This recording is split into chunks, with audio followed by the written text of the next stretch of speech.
Hi and welcome. I hope you're doing well. Today's video is all about vintage fabric.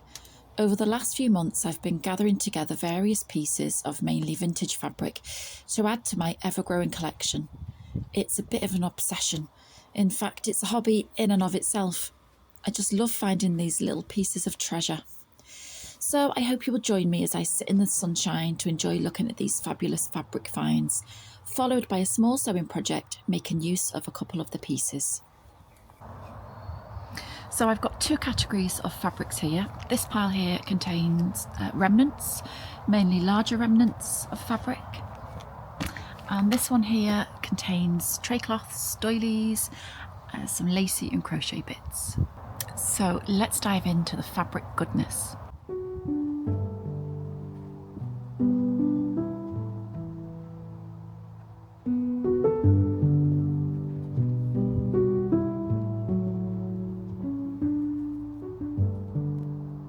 This tea towel was a really lucky and timely find.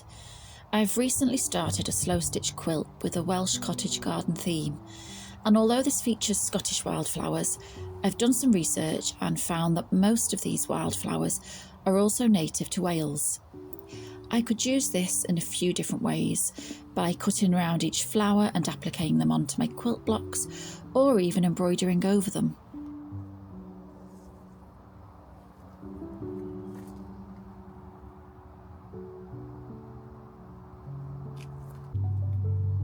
I just couldn't resist this tea towel with its gorgeous creamy and pink floral print. It really appeals to my shabby chic soul, and I think this is perfect for making a cushion cover, as the fabric is 100% cotton and it's nice and durable. Now this striped fabric remnant gives me instant Bridgerton vibes. It looks like it could belong on a cushion cover in Lady Bridgerton's parlour. The blue, white and gold stripes are quite striking, especially in this lovely satin finish. The gold damask pattern really brings the fabric to life. I don't have many striped fabrics, so it's nice to add one like this to my collection.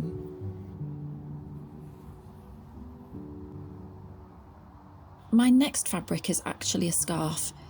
I picked this up because I loved the colour and the damask-like print, and thought it would be useful for some textile art or applique projects.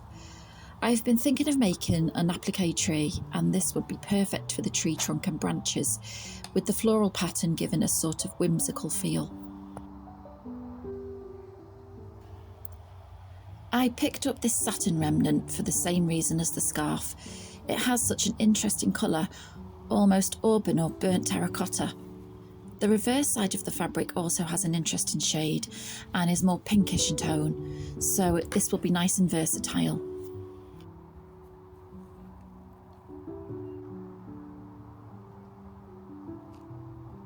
Damask is one of my favourite fabric types, and this creamy gold one is no exception. Damask always seems so luxurious to me, and again gives me a Georgian or Regency feel, but it also transports me to an aristocratic French chateau. I think I'll keep this in my collection for a future bag making or cushion cover project.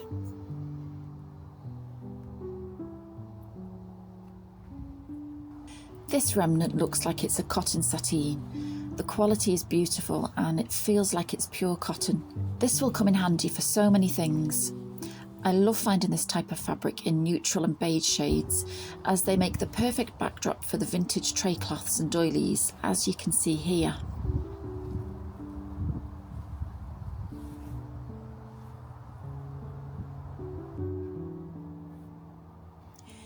Isn't this such a gorgeous print? It reminds me of a wallpaper that you might find in a Jane Austen house, very Regency and understated country house.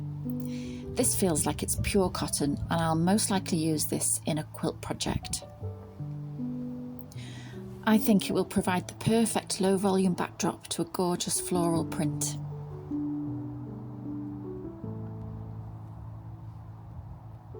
And of course, what fabric collection would be complete without a cheerful and bright floral print? I just love the colours and the detail of the flowers used in this print.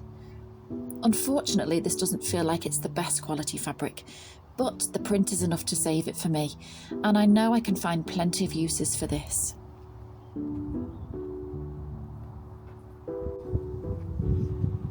Be still, my beating heart. Here we have my favourite ever fabric type, a rose floral print. I just cannot resist them when I see them. I'm sure I have a rose print radar. This one features a creamy background with a gorgeous dreamy and blousy coral pink rose. I think this one again is a poly cotton and similar in quality to the previous floral print, but it should soften up with washing and will make a lovely feature print in a quilt. Now this fabric isn't the most exciting, but it's a staple piece. I was lucky enough to find this pure cotton flat sheet in a lovely shade of pink, unopened in its packaging. It looks almost like linen and will make a perfect whole cloth quilt with maybe some embroidery or intricate quilting. So there we have the first pile of fabric examined. Let's move on to my second pile, the vintage linens. Just take a look at these tray cloths, doilies and tablecloths. I found so many of these on my charity shop hunting recently and just love them. They have so many uses, one of which I'll share with you shortly.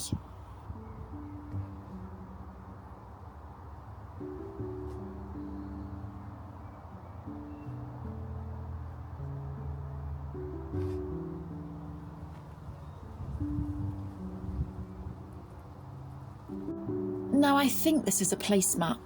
It reminds me almost of beautiful Chinese style satin fabric, and they're just so pretty with the soft flower colours against the sheeny cream satin. I found a whole collection of these in 2 different sizes in a clearance shop. Some are a little faded and a couple have some tears, but there are enough of them to create something really beautiful. Maybe layered up on a quilt top and stitched down, or I could just even keep them as they are to use for a beautiful afternoon tea table setting, paired with a vintage tablecloth. This tray cloth, which is the first of many, has a gorgeous wide crochet border, and it's an ideal piece to enhance with some embroidery. The next tray cloth has a very antique look about it, probably because of the colour.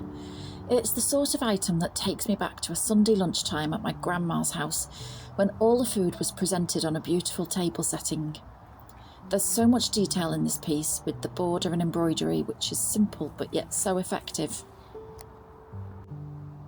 This one, although it has some staining, looks like a lovely linen and features some soft pastel coloured flower embroidery. So if I can't get the stains out, I'll still be able to use parts of this in another project.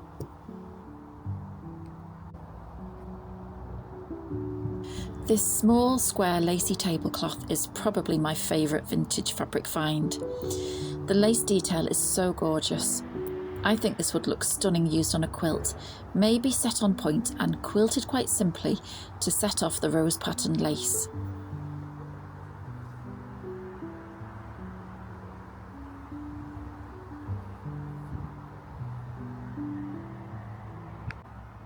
I really love this simple white tray cloth, which combines lovely neat embroidery, so neat in fact that I can't even tell the back from the front, together with a stunning crochet edge. It's a perfect candidate for a cushion cover. Now, how about this beautiful table runner? The detail that has gone into this is stunning. I'm not sure what technique was used to make this. It looks like crochet, but a very fine wiry thread or yarn has been used. I can see this being stitched down as the central focal point of a quilt, with a nice cream cotton background fabric.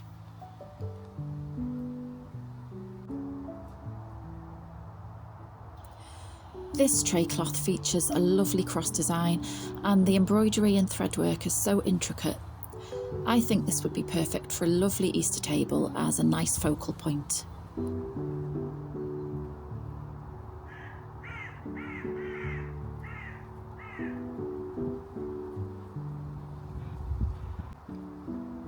This is another very antique looking tray cloth, and it's in perfect condition.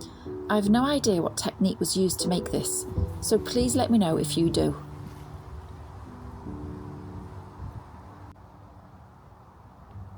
You can't beat a simple white linen tablecloth with a crochet trim. They will never go out of style. I love finding this type of linen as it can be used and enhanced in a variety of ways in sewing projects, or simply used as they are and layered with other linens.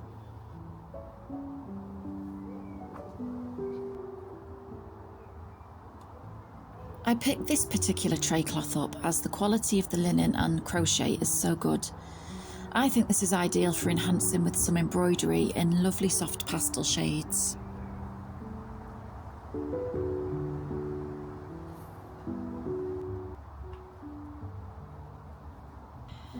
Now this is a very sweet handkerchief pocket. I might even use this in one of my handbags as it's such a useful item to carry around with me. I feel like I should probably make a vintage fabric bag though to match.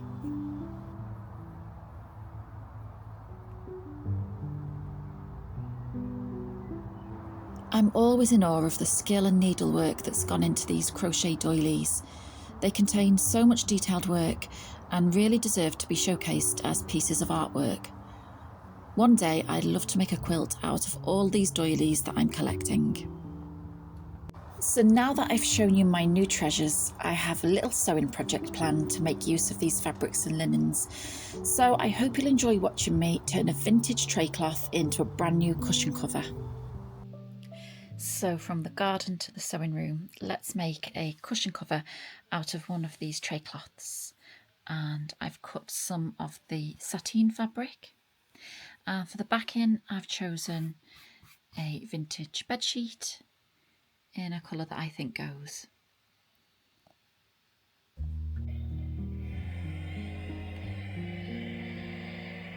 I started off by ironing everything so that all the fabrics were wrinkle free and the layers of the cushion would all lie nice and flat. I used some 505 spray to adhere the tray cloth to the backing fabric to ensure it stayed put and didn't shift while under the machine. I really took my time sewing this tray cloth down and went super slowly. Given that it's handmade, there are no true straight lines, and I wanted to follow the contours of the original maker's stitches.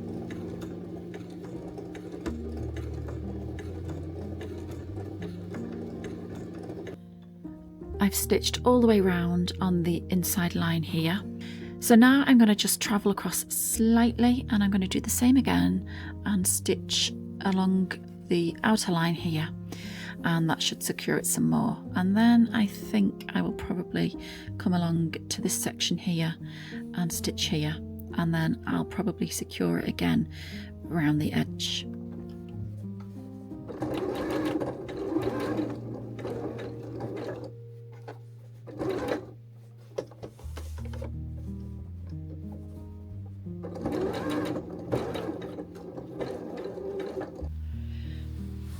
The whole thing's now stitched down and secure, and you can't see any of my stitches really, not unless you examine it under a microscope. And you can see the stitching on the back.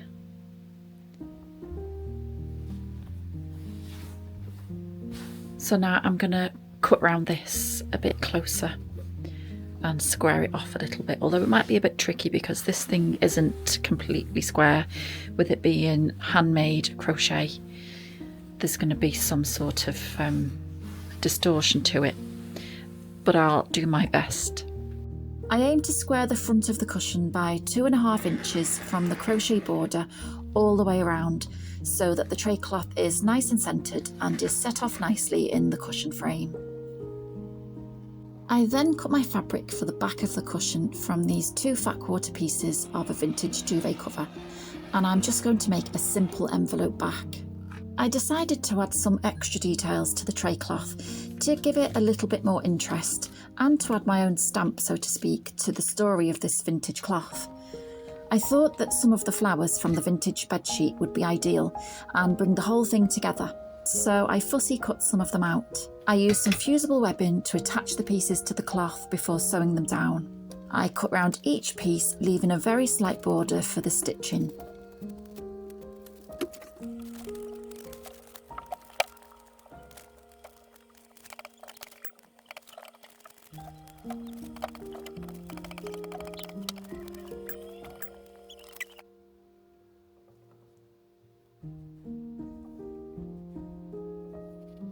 Once I'd fussy cut all the flowers, I placed them on the tray cloth in a way that I thought looked pretty and nice and aesthetic.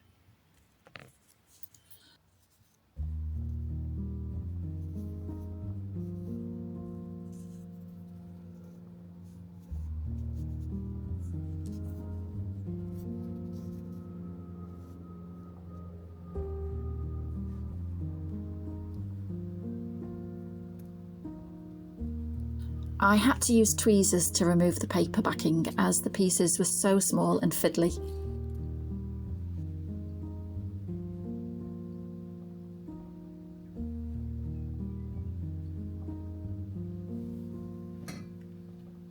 Then I ironed each piece down into place.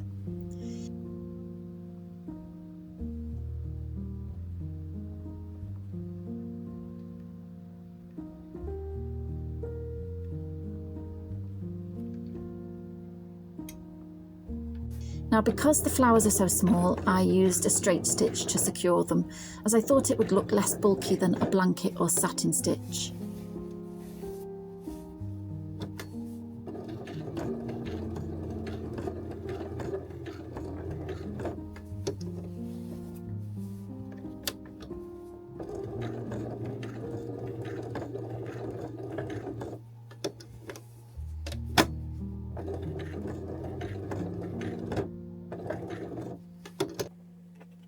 After sewing a hem onto both pieces of the envelope backing, I pinned them to the cushion front with wrong sides together so that I could use binding to conceal the seams and to provide a nice frame for the cushion. The binding is on and we've got to the final bit, which is my least favourite of all, joining the strips together. And there we have the binding all attached to the front. Now all that's left is to hand stitch the binding to the back. Let's head back out to the garden to relax in the beautiful sunshine while I finish off the stitching. But first things first, I'm going to set myself up with a nice cup of fresh mint tea cut from the garden,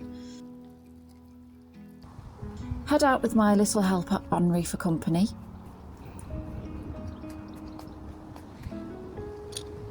and enjoy the final stages of this cushion project.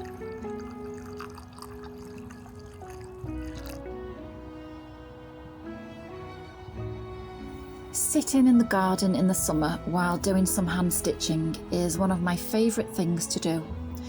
I love enjoying the flowers, the trees, the birdsong and the blue sky, and my companion Henri while stitching away. It feels like a little escape from a busy world. I'd love to know if you enjoy the same thing, so please feel free to share your favourite spots to sit and stitch.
So here we have the finished cushion, and I'm really thrilled with it. And I hope this is the first of many of this style of cushion cover. I'd love to know if you make anything with these vintage linens, tray cloths and doilies. So please let me know in the comments with your ideas and inspiration. So I hope that you've enjoyed this video looking at both the vintage linens and fabrics and also the process of making this cushion. And I look forward to seeing you in the next video.